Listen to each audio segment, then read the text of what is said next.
Pelajaran dari sejarah Pancasila bagi generasi muda. Perkembangan Pancasila dari masa ke masa awal kemerdekaan RIS, demokrasi terpimpin Orde Baru Reformasi Utama Muslim seluruh ini masa awal kemerdekaan 1945-1949. Periode setelah proklamasi 17 Agustus 1945. Tokoh penting Soekarno, Muhammad Hatta, Sultan Syahrir.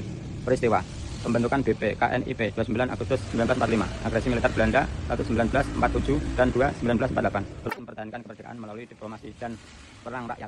Nilai Pancasila, persatuan Indonesia. Sila ketiga, makna semangat persatuan dan gotong royong menjadi kekuatan bangsa dalam mempertahankan kedaulatan dan kemerdekaan. Masa Republik Indonesia Serikat 1949-1950. Latar belakang hasil konferensi Meja Bundar 27 Desember 1949 membentuk Republik Indonesia Serikat.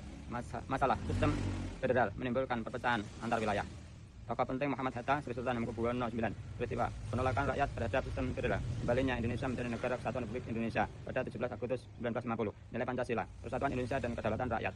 Makna rakyat Indonesia lebih memilih bersatu dalam satu pemerintahan yang berdaulat dibandingkan sistem federal yang memecah belah. Masa demokrasi liberal dan terpimpin 1950-1965. Demokrasi liberal 1950 sampai 1959. Sistem meliputi menyebabkan seringnya penggantian kabinet. Pemilu pertama dilaksanakan pada tahun 1955. Demokrasi terpimpin 1959-1965.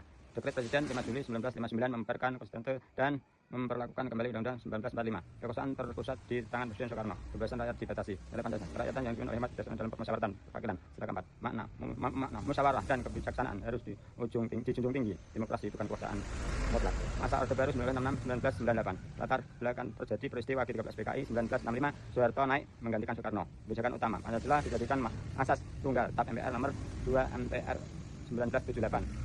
Diterapkannya program P4, keberhasilan stabilitas politik dan ekonomi meningkat pesat. Kelemahan Pancasila dijadikan alat politik bukan pedoman moral. Muncul praktek KKN, korupsi, kolusi dan nepotisme. Nilai Pancasila, keadilan sosial bagi seluruh rakyat Indonesia. Makna Pancasila harus diamalkan secara murni dan jujur, bukan hanya dijadikan slogan politik. Masa Reformasi 1998. Sekarang awal reformasi, Presiden Soeharto mengundurkan diri pada 21 Mei 1998. Tokoh penting BJP, Abdurrahman Wahid, Megawati, SBY, Joko Widodo. Ciri utama masa ini: demokrasi ditegakkan dan kebebasan berpendapat dijamin, pemerintah dituntut transparan, adil dan bebas korupsi, penegakan hukum dan HAM diperkuat. Nilai Pancasila, kemanusiaan yang adil dan beradab, keadilan sosial bagi seluruh rakyat Indonesia. Makna reformasi mengembalikan Pancasila sebagai pedoman moral dan dasar demokrasi yang berkeadilan. Pelajaran bagi generasi muda. Setiap masa menunjukkan bahwa Pancasila tetap relevan sebagai pedoman bangsa. Nilai-nilainya menjadi fondasi moral dan arah kehidupan bernegara. Generasi muda berperan penting dalam menjaga keberlangsungan nilai Pancasila. Mengamalkan Pancasila berarti meneladani semangat persatuan dan toleransi dalam perbedaan, gotong royong dan solidaritas sosial, kejujuran, disiplin dan tanggung jawab, bijak menggunakan media sosial serta menolak hoax dan saling kebencian. Dengan menerapkan nilai tersebut, generasi muda dapat menjadi petunjuk perjuangan bangsa yang berkarakter dan berjiwa Pancasila. Sekian, terima kasih. Muslim seluruh. Wassalam.